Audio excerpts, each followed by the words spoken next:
அன்பே எனதன்பு இனிய அருளாசி. ஆன்மா உணர்வு என்பது என்ன? இதை பற்றி ஒரு விளக்கம். முதலில் உணர்ச்சிகள், உணர்தல், உணர்வு. இந்நிலை 3 அடிப்படை தன்மைகளில் இருக்கிறது. உணர்ச்சிகள் என்றால் புலன்களின் புற எழுச்சி, ஐம்புலன். அந்த ஐம்புலன்களில் ஏற்படும் ஓர் அதிர்வு நிலை, அது உணர்ச்சிகளாக இருக்கிறது. அந்த உணர்ச்சிகளில் குணங்கள் கலக்கிறது. அந்த உணர்ச்சிகளில் மனம் ஈடுபடுகிறது. இதுதான் ஸ்பரிச ரூப ரச கந்த சப்தம் என்ற ஐம்புலன் வெளிப்பாடு. உணர்தல் என்பது இவற்றை அறிந்து, இவைகளின் செயல்பாட்டை புரிந்து, அதன் வழியாக இன்ப துன்ப நுகர்வை அடைதல், அது உணர்தல். உணர்வு என்பது அது தன்னிலை உணர்வு என கூறப்படுகிறது. இந்த தன்னிலை உணர்வு என்பதுதான் ஆன்ம உணர்வு. இந்த ஆன்ம உணர்வு ஒவ்வொரு ஜீவனுக்குமே உண்டு.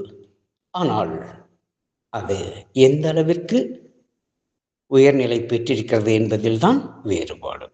ஆக ஒவ்வொரு ஜீவனுக்கும் ஆன்ம உணர்வு நிலைத்தே இருக்கிறது. அது சராசரி மனிதனில் கூட அது நிறைந்திருப்பதால் தான் பக்தி யோகம், கர்மா யோகம், மந்திர யோகம், தந்திரா யோகம், ஞான யோகம் என்றெல்லாம் பற்பல விதங்களில் அந்த தேடல்களில் நிறைந்து நிற்பது ஆன்மா உணர்வுதான். இந்த ஆன்மா உணர்வு ஒவ்வொரு மனிதனிடத்திலும் மூலாதாரத்தில் அடங்கியுள்ளது. ஆம், அந்த மூலாதாரத்தில் அந்த ஆன்ம உணர்வு நிறைந்திருப்பதால் தான் அதனை குண்டலினி சக்தி என்று கூறப்படுகிறது. இப்பொழுது இன்னும் புரிதலுக்கு வருவோம். குண்டலினி சக்தி என்பது ஆன்மா உணர்வு.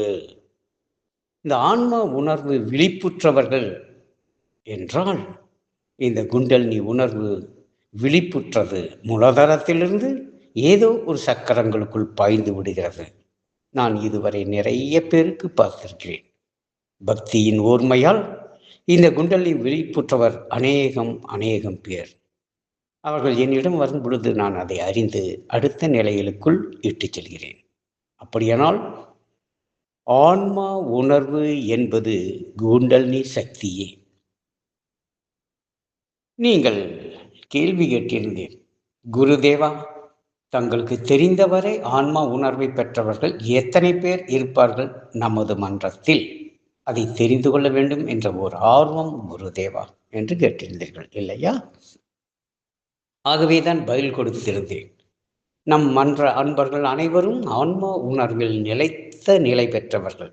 ஆகையால் தான் மாதம் அனைவரும் வந்திருந்து உடல் மனம் கடந்த நிலையில் 2 நாட்கள் தானான தன்மயத்தில் ஆன்மாவாய் ஆன்மா உணர்வில் திகழ்ந்து அதன் பிறகு பயணம் மேற்கொள்கிறார்கள் என்று.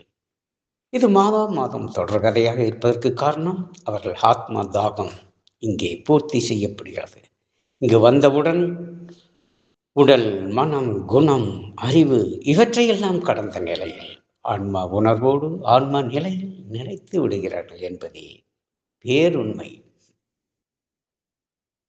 ஆகவேதான் இந்த ஆன்மா உணர்வு என்பது குண்டலினி சக்தி. குண்டலினி சக்தி தான் ஆன்மா உணர்வு. இது மூலாதாரத்திலிருந்து ஒவ்வொரு சக்கரத்தையும் கடக்கையில் அற்புதமான அபரிதமான நிலையை பெறுகிறார்கள். அதோடு மட்டுமல்ல, இந்த குண்டலினி ஆன்மா உணர்வில் நிலைத்து நிற்க இவர்கள் அடையும் அனுபவங்கள் இந்த உலக வாழ்வை பற்றி, பிறவி பற்றி, ஜனன மரணம் பற்றி, இந்த பிரம்ம தத்துவங்கள் இவை எல்லாவற்றையும் உணர்ந்த நிலையில், தெளிந்த நிலையில் அவர்கள் ஆத்மதாகம் தனிந்த நிலையில் திகழ்கிறார்கள். ஆகவே இது அரிதிலும் அரிதானதாக இருக்கிறது. இந்த ஆன்ம உணர்வு என்பது வெளிப்பட்டவுடன் அவர்களுடைய பார்வை, அவர்களுடைய சிந்தனை, அவர்களுடைய அறிவு மொத்தமாக மாற்றம் அடைகிறது. இதை பற்றி அடுத்து பார்ப்போமா? என் அன்பு நிறைய அருளாசிரியர். நன்றி செய்க, நலமே பெறுக.